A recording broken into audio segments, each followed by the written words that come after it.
Covering the Northern Bahamas, you're watching the Bahamas Tonight, Northern Edition. Welcome back. Chairman of the Bahamas Agricultural and Industrial Corporation, Michael Folks, applauding the response from Grand Bahamians to BAIC's pop-up market. He says the overwhelming support proves that this type of initiative is needed. Megan Shepard reports. Chairman of the Bahamas Agricultural and Industrial Corporation, Michael Folks, on island for the pop-up market. He says that the number of persons that attended the market was quite impressive and shows that this type of initiative is needed and welcomed on the island. What it speaks to is the opportunities for farmers throughout this country. This is an exciting time for agriculture, and we're very excited. We're very excited, and we're happy to be able to bring these produce at these prices to people here and the families. And the same thing you buy it for in Nassau today.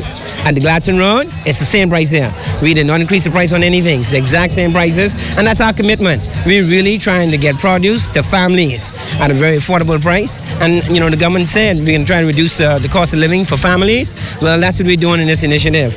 And so we are very excited that we've had a great response. And it shows Bahamians want to eat fresh fruit, fresh vegetables, and they are happy to buy Bahamian grown. Folks says that the association must now consider a new location for future markets, as the crowd clearly suggests that they have outgrown the BAIC headquarters. It tells us the market is definitely here, which is a good thing, but we need to be better prepared again next time. It seems every time we come, the numbers keep growing. And so we need to anticipate that next time better and be better prepared. There's no question. Some have said to me, maybe what we have now is outgrowing this site. And that suggestion has been made, and manager's going to take a look at that.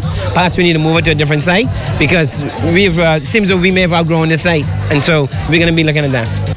The chairman also admits that shipping can be an issue and that the association must take a look at alternative methods of getting the fresh produce from the other family islands to Grand Bahama. The vast majority of stuff is from the family islands. And that's why, too, some of the, you know, it's a touch and go with us. I'm trying to get it done every week because it's always fresh. This stuff is harvested the same week and brought here to Freeport. And so, for example, this morning we had some issues with the sugar apple. The sugar apple arrived late, and so the sugar apple got here this morning, and a lot of people came for the sugar apple. But, you know, that's the nature of getting it from the family islands, getting it through Nassau, and then getting it here. We have to look at better ways in terms of the shipping and how do we get things to Grand Bahama, and it's going to open the door for a lot of produce to get into Grand Bahama from the family islands. And that's something that we really have to do as a country and a nation going forward. How do we get the produce that's grown in the family islands to Grand Bahama? Megan Shepard, ZNS Network News. Switching gears now, the Falcons Boys Club is one step closer to the completion of their Champs Community Center. The club that is dedicated to molding young men recently received a generous donation from a big corporate sponsor. Romiko Knowles has more.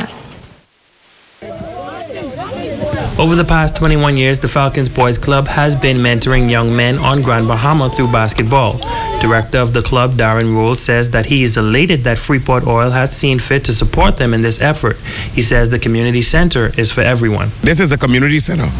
This is not just for young men who are part of the Falcons Boys Club. Anybody who wants to come and use this facility from this community of Grand Bahama has free access to be able to come and use this facility as long as they function under the bylaws.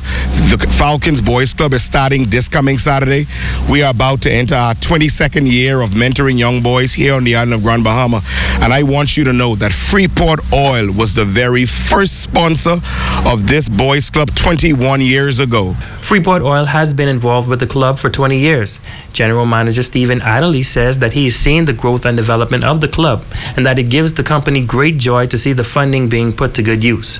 Right now we're investing in infrastructure here, which is something rare with many organizations. You know, you may give something and you don't really see the fruits of the labor, but this one I could drive past my gas station and see that something's really happening here, and Saturdays you can see the young men who benefit from it, and it's something that Freeport Oil really encourages and looks forward to assisting with over the years to come.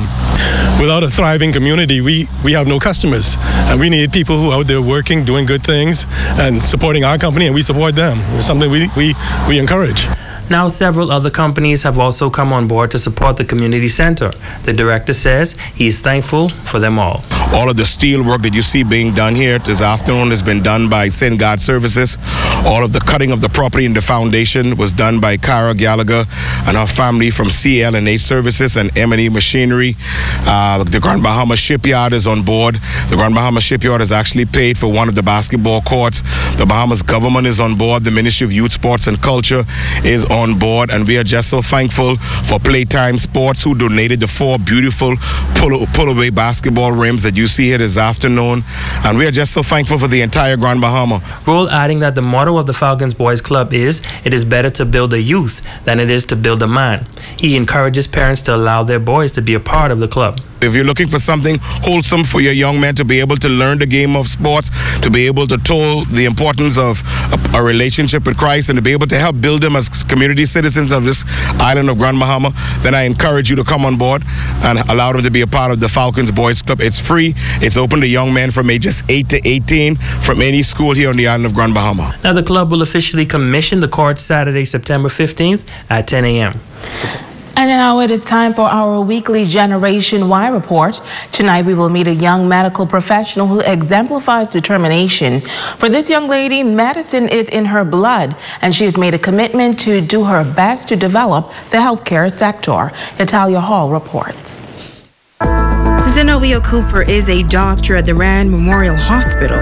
She says it has always been her dream to become a doctor after watching the love her father, the late Dr. Haywood Cooper, had for his medical career. How he would describe his patients, how much he loved delivering babies. It was always something that I was interested in. And also in school, I was really drawn to like the biology and chemistries, those type of subjects. After high school, Dr. Cooper left Grand Bahama and pursued her medical studies, which took a total of 10 years. And at 27, she says she's pleased that she has accomplished most of her goals. She's also the founder of a non-profit organization. Being in the hospital, a lot of people look at me and say, "Oh, you look like a kid. No, you're young." So a lot of people, create experience with knowledge, which is kind of understandable. But, sometimes I have to encourage them and tell them, "Oh, I have you in your best interest. I know what I'm doing." She's now working in the pediatrics department. For most of my medical career, I did not know what I wanted to do as far as what type of doctor I want to be. It wasn't until last year when I did my internship in pediatrics care where I made that decision. And also, I realized that a lot of the things that I was interested in, a lot of things that I've done, the nonprofit that I'm involved in, has to do with the youth and kids. So everything pretty much tied in together when I did my internship, and I just grew to love it. And as for what's next, she plans to move to the United States to study pediatrics and then return home. She says she has a deep love for Bahamian people. People ask me, well, why are you coming here? Why don't you stay in the States or elsewhere? It's just something about home that I love, and I want to give back to my people and help my people.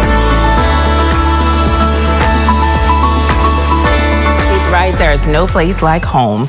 And now it is time to ask the doctor.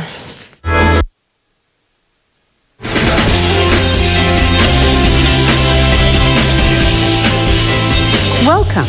Yvette asked, over the last 4 weeks, 6 members of my family contracted what we believe to be pink eye. The symptoms were severe and lasted anywhere from 7 days to 3 weeks. Everyone who had it experienced pink eye at a much earlier age for about 3 days only, and the symptoms were much milder. Was our recent experience really pink eye, or was it something else? Yvette, thank you for your question. What is commonly called pink eye is what we call conjunctivitis. It is an inflammation or infection of the conjunctiva, which is the clear covering that lines your eyelid and covers the white part of your eyeball. When small blood vessels in the conjunctiva become inflamed, they're more visible. This is what causes the whites of your eyes to appear reddish or pink. Pink eye can be irritating, and treatment can help ease the discomfort. The answer is yes. You and your family's recent experience sounds like pink eye because it can be contagious. So early diagnosis is important because medications such as antibiotic eye drops can help limit the spread. I'm Dr. Lee Pratt, and this has been Ask the Doctor. A check on sports is up next with Romiko Knowles.